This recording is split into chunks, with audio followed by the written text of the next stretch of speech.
Tomorrow I have a pretty big video coming out where I review literally every single card we have in game right now, talk about how good they are, how good they're going to be going forward. But I think there's an important part of context that's going to be missing from that video that'll take me too long to explain in that video, and that's how to properly build decks in Pokemon Pocket. Now keep in mind, it is early days for Pokemon Pocket, and everything we're really going to be talking about only really applies to Genetic Apex. It's possible over time that deck building concepts will get more refined and there'll be better things for us to work with. But there's two big concepts I want you to take away from this video. Let's say we wanted to put together a single prize psychic deck. That's the start of our concept. So whatever deck we put together here, we don't want any EX Pokemon because we don't want the opponent to only have to kill 2 Pokemon. We want to give them 3 Pokemon to kill. So what does the start of that deck look like? Well, like we said it's a Psychic deck. So let's go ahead and filter for Psychic. And Alakazam's absolutely like the strongest single prize Psychic Pokemon. So we'll get Alakazam in the deck.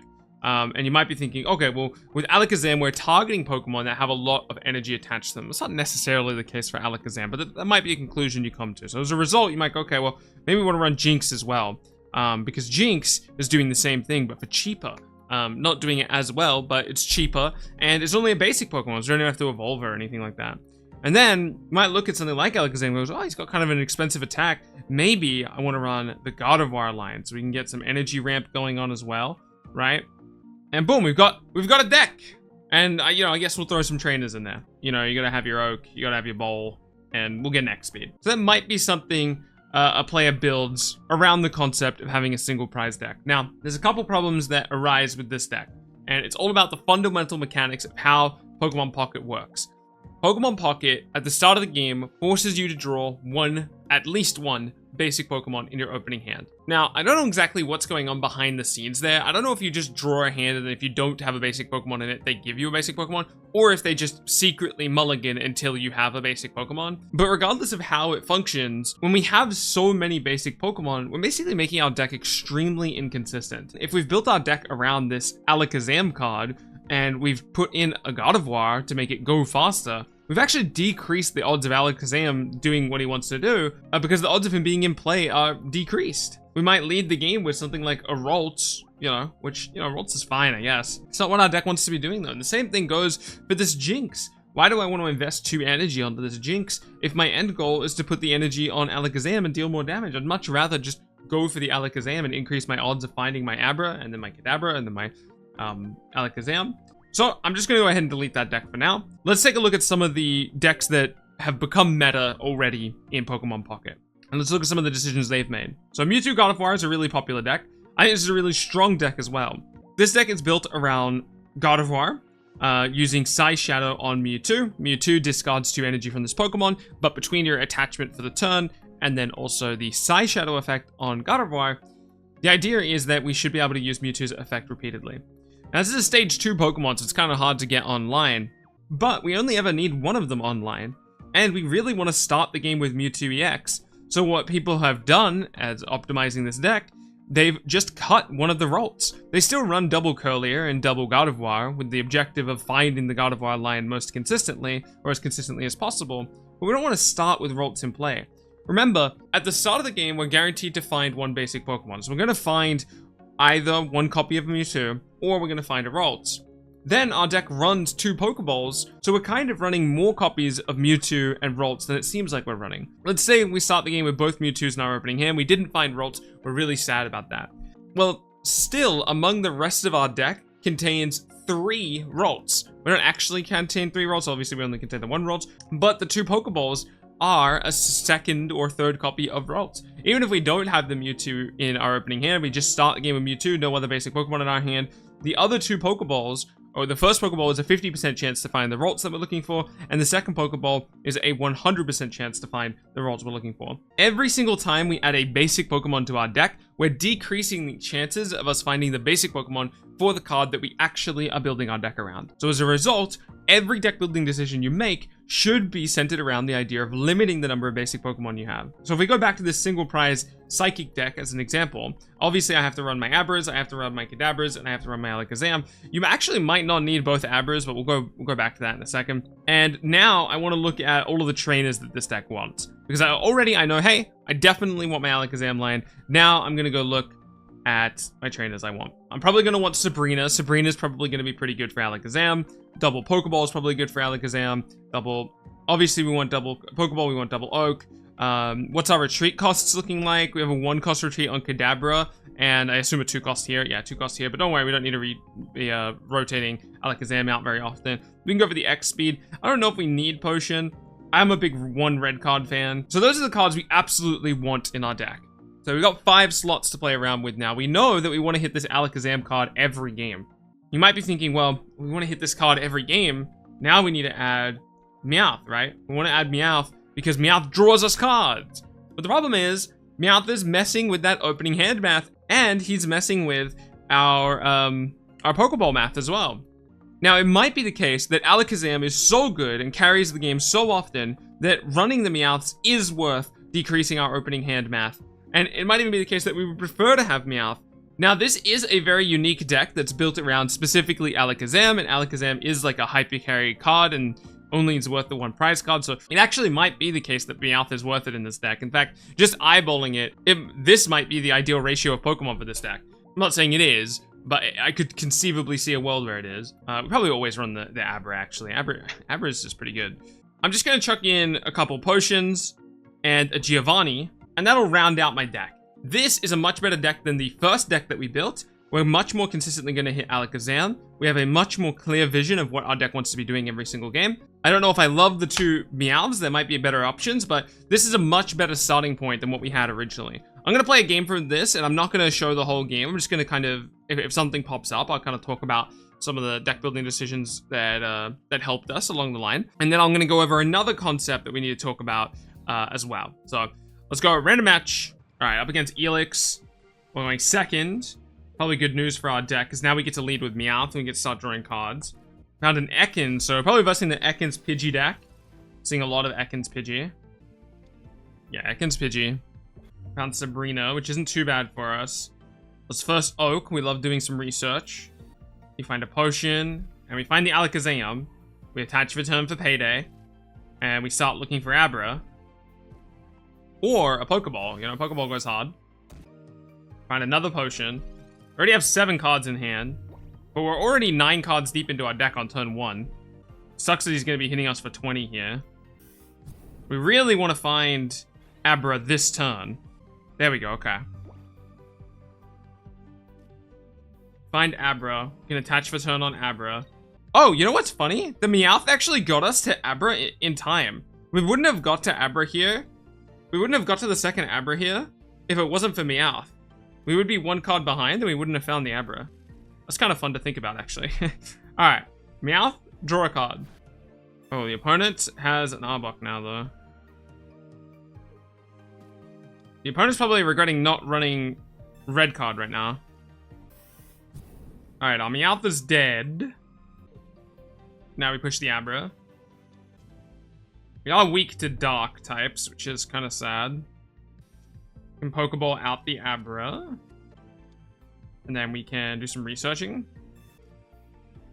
Kadabra. We can X-Speed out of the active slot. Push the Abra, who will die, to the Arbok. But it's not that deep. I could red card him here, but he's had these 2 Pidgeys in play for a while. So he probably doesn't have the Pidgeotto. Once he plays Pidgeotto, we'll red card him, because it's likely that one of these cards is Pidgeot. And then end. So unfortunately, we've definitely left Abra out to dry here, but there we go. There's the Pidgeotto, and he did just draw that. So we were right about him not having the Pidgeotto. But yes, like I said, it probably seems likely that one of the cards in his hand is Pidgeot here. So we'll red card him. Push the Kadabra. How many cards deep is he right now? He's played a lot of Pokeballs and a lot of Oaks, I think. We'll push the Kadabra. He's got 7 cards in deck, so he'll be drawing 4 from a 10 card deck. We can push the Alakazam. We can attach return on Alakazam. We red card. And then we don't want to play Meowth because that plays into Pidgeot. We don't want to get Sabrinaed or Pidgeotted here. And then we use the Alakazam to kill off the Arbok. Now, we're only dealing 90 damage to the opponent's Arbok right now. That's assuming he doesn't attach, but he'll probably attach to swing for 80. There's the Pidgeot, so he can't use Drive Off, right? There's no Pokemon on our bench, right? Another good reason to be running a low Pokemon count. We go down to 50 here, which we don't mind. We might as well attach for turn on Alakazam. We're not really losing anything for doing it. Pokeball doesn't hit any targets. We've already played all of our basic Pokemon, but we can just play it for fun. And now we want to double potion. Alakazam's hit is already strong enough to one-shot the Arbok. So we just swing with... wait, just double-checking my math. Yes, it's 120. Just making sure. That'll kill up the Arbok. Now he's forced to push the... He'll probably push Pidgeot. And then we'll close out the game with Sabrina next turn. Okay, there's the red card. Hopefully we redraw our Sabrina here. Nice, we redrew our Sabrina. We had two copies out of the, what was it at the time? 7-card deck were Sabrina. We haven't played a Sabrina yet, so the odds of us hitting Sabrina there were quite high. We'll just Sabrina out the Pidgey and win the video game. He'll just retreat here. Oh, sorry, he'll just concede. He won't, Alright, opponent conceded. Boom! Alakazam taking the victory. I actually quite like that. That was fun. Wait, we might have actually accidentally made a pretty good deck. I'll be honest, the double Meowth seems pretty okay for the Alakazam deck, because once the Alakazam gets in play, he should be carrying in a lot of cases. I will say I don't think the Pidgey Arbok deck is like a particularly good benchmark, so I'm not saying that deck is actually good. We'll return to that concept though in the future. I actually kind of like that. Okay, so let's talk about another concept around Stage 2 in 1 Pokemon. A lot of Stage 2 Pokemon, I wish there was a way to search for Stage 2 Pokemon, but you can't. But a lot of Stage 2 Pokemon are bad explicitly because they're Stage 2 Pokemon. So if you look at a card like Victory Bell, in theory, this effect is pretty decent. But there's a large commitment to use a Stage 2 Pokemon. Not just in the sense that there's a lot of turns to get there, right? You have to play Bellsprout, you have to play Weeping Bell, you have to play Victory Bell. But also, they take up 6 deck slots in total if you're running 2 copies of the line, and you have to be running 2 copies of the line, or else what's the point? Maybe you run 1 copy of the basic, but for the most part, you're running, 5 to 6 deck slots for a Stage 2 Pokemon. And on top of running the deck slots, you actually have to draw those cards, and you have to take 3 turns to actually get them into play. There's a lot working against Stage 2 Pokemon, and we just talked about how every single deck slot in your deck is important. We just watched bits of that Alakazam game I played. I don't win that game if I don't have access to the potions, if I don't have access to the X-Speeds, if I don't have access to the red card, the Sabrina, those trainers, and even the, it didn't matter in the case of that game, but Giovanni could have easily made the difference that game. It didn't come up. If the opponent didn't attach the second energy on the Arbok, and they pushed the Arbok just to survive a hit from Alakazam as they set up other stuff, they would have lost to Giovanni. I had access to so much utility because I had so many trainers in my deck. So if I'm running a Stage 2 line, I need to be really careful about the rest of the contents of my deck. As an example of this, my favorite Venusaur deck in the game, and I'm a big Venusaur enjoyer, I'm a grass type enjoyer. You might be able to tell from the avatar that I use being Chikorita, I love my grass types. So I was really excited to play Venusaur in Pokemon Pocket, and this is my favorite Venusaur deck. It's literally just the Venusaur line and 2 Caterpie.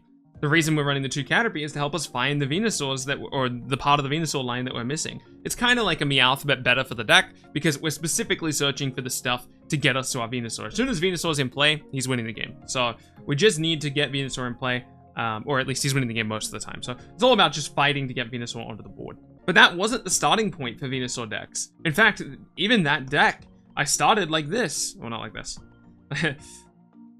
I started like this. But 12 Pokemon is just simply too many. If I build out the rest of this, let's look at what the Pokemon, let's look at the trainers that I get, right? Obviously I need these 2, I need these 2.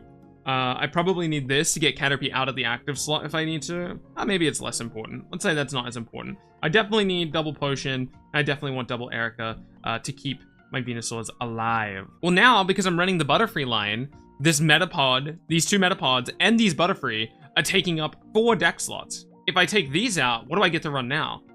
I get to run Sabrina, which can help slow down my opponent in the early game, right? If they don't have access to an X speed, I can slow them down by, even if it's just 1 energy, that's a whole ton of energy attachments that they miss out on because now they're attaching something to retreat a Pokemon or do something like that to get their desired Pokemon back in the active slot. Now that I get to run this X speed, if I lead with Bulbasaur and find the other Caterpie with either just the top of my deck, like I draw the Caterpie, or I find a Pokeball that finds the Caterpie for me, I can get the Caterpie into the active slot by using this X speed, which is much better for me. Even if I don't attach an energy on Caterpie to use Find a Friend, just having the Caterpie in the active slot to protect the Bulbasaur is infinitely better than leading with Bulbasaur. Leading with Bulbasaur really sucks because Bulbasaur has a 2-cost energy investment before he can start swinging for 40. And then also, when you evolve Bulbasaur into Ivysaur, he has a 3-cost energy investment. So assuming I'm attaching for turn every single turn on Bulbasaur or Ivysaur, I'm going to be a turn behind on energy, and I'm never going to be able to actually use my attack. Because if I go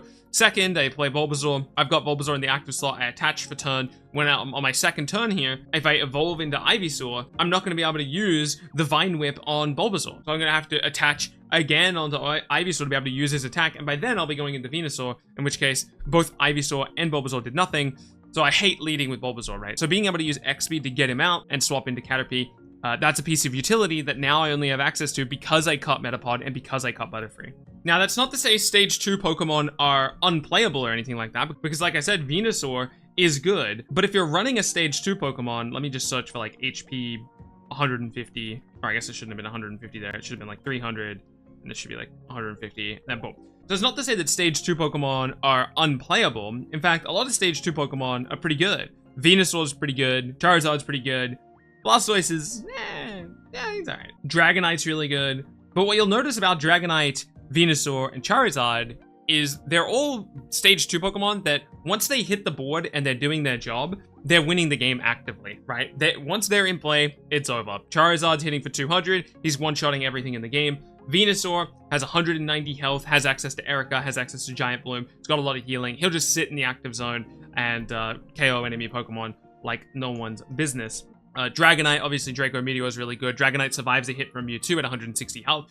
Once he's in play and he's swung with Draco Meteor once, it's likely that he'll be swinging again. And if he's swinging again, he's probably winning the game. And if you look at other Stage 2 Pokemon that aren't as good, you'll notice that those Pokemon aren't simply winning the game when they're in play. Nidoking, not dealing enough damage to be one-shotting things. He's vulnerable to one hit from Mewtwo. He's not instantly winning the game when he hits the board. Or instantly is over-dramatic, but you understand what I'm saying.